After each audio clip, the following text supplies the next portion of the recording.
আজকের ভিডিওর থাম্বনেল আর টাইটেল দেখে তোমরা হয়তো বুঝেই গিয়েছো যে এই ভিডিওটা কিসের উপর হতে চলেছে।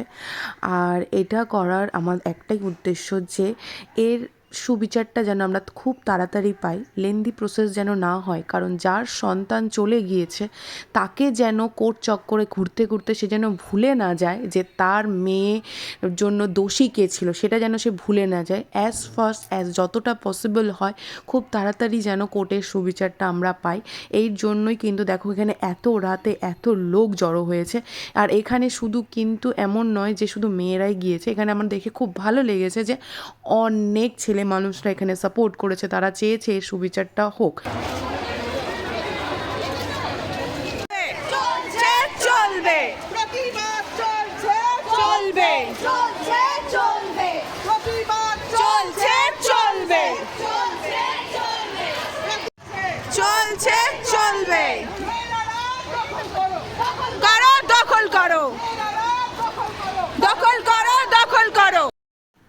আমার খালি একটা কথার বলার আছে যে এখন সব বুদ্ধিজীবী মহিলারা কোথায় গেলেন?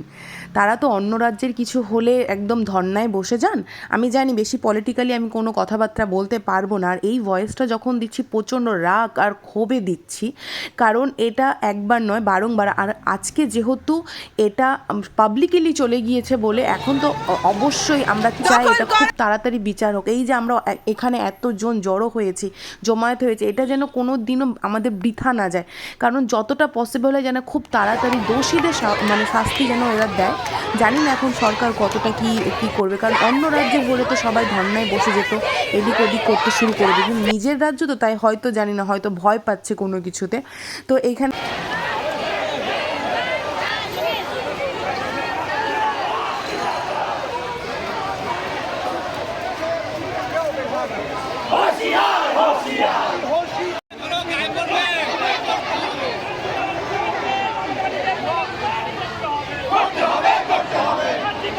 আর দেখো এইখানে এই ছোট্ট বাচ্চাটিকে নিয়েও কিন্তু তার বাবা কিন্তু এই মিছিলে যোগদান দিয়েছে, কারণ তিনি বাবা হিসেবে কিন্তু প্রচণ্ড চিন্তিত এই রাজ্যের জন্য।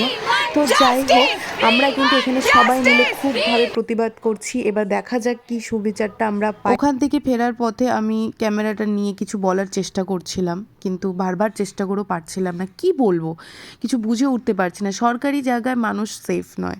সবথেকে বড় ব্যাপার যে আমরা সবসময় মনে করি যে ভগবানের পরের স্থান হচ্ছে ডাক্তার, আর সেই ডাক্তারকে এইভাবে এত কষ্ট দিয়ে তার সব স্বপ্নকে নষ্ট করে ভেঙে চুরমার করে তার জীবনটাকে এভাবে শেষ করে দিল।